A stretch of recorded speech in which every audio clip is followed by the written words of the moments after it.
you stupid fool. Did you really think you gonna hit me? Huh? Bam, bam, bam. Over.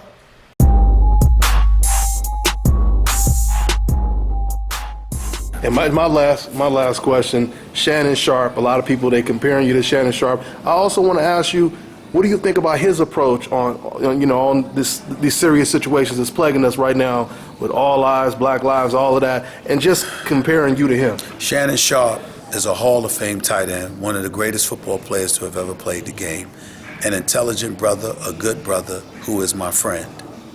He is not me, and I am not him.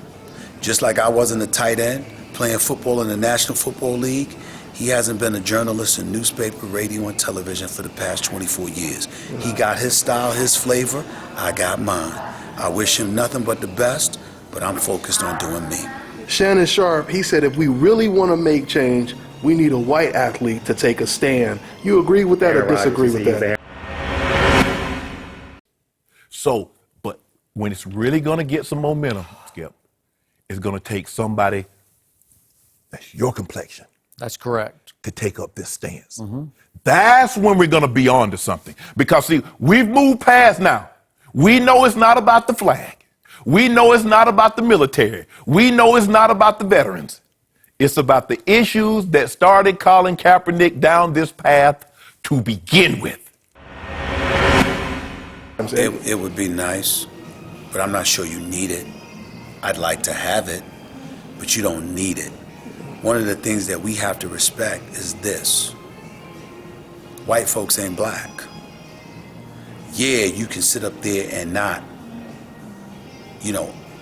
perform acts of hatred, prejudice, racism, violence, whatever, against different segments of our populace. And it would help to be sensitive and remember that during the Civil Rights era, we would have never propelled ourselves to the heights that we propelled ourselves with if it were not for the assistance of white folks, some conscientious white folks along the way. But in order to provoke and spark them to do that, we have to be careful about crying about racism every chance we get. Because when we mention the word racism and we're looking at white people, they're thinking we're talking about all of them, not that we're talking about some of them. So we got to make sure that we highlight intelligently, look, we're talking about some and the way you act, not all. Or just the ones that's committing the crimes and getting away with it as well. That's what I'm saying. You're talking about that. We got to make sure we do better, because if you bark into somebody's face and telling them they ain't shit, how incentivized do you think that's going to make them to help you? It's just common sense sometimes.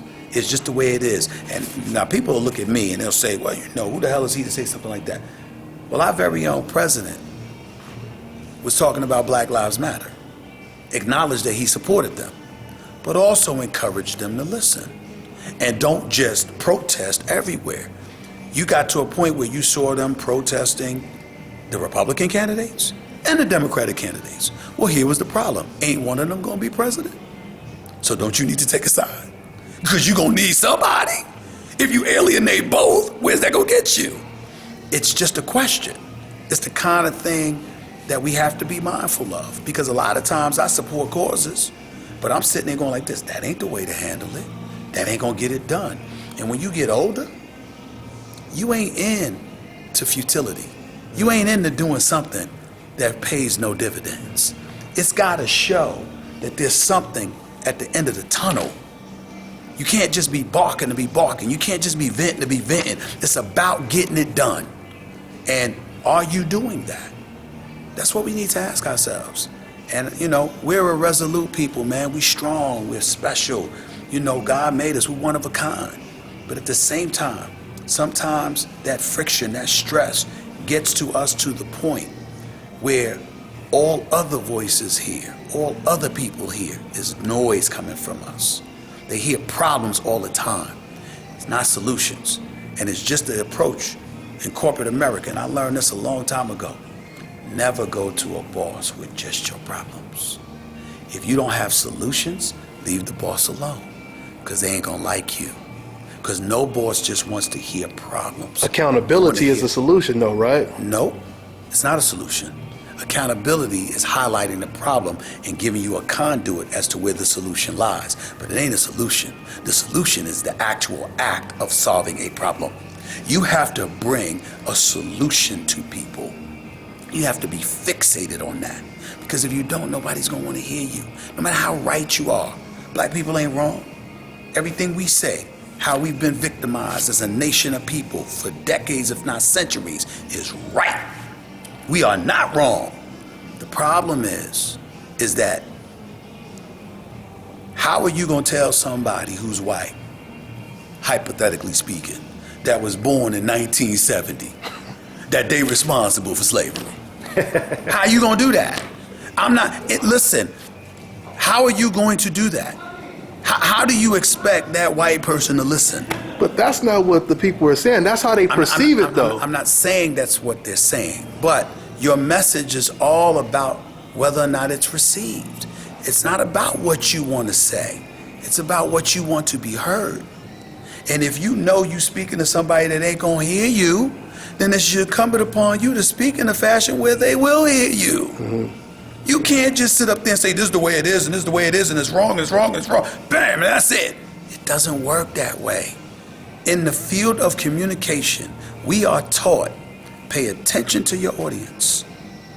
Make sure you know how they hear something. That's how you reach them. Not by you just spewing. It's by talking in a way that makes sure your audience hears you.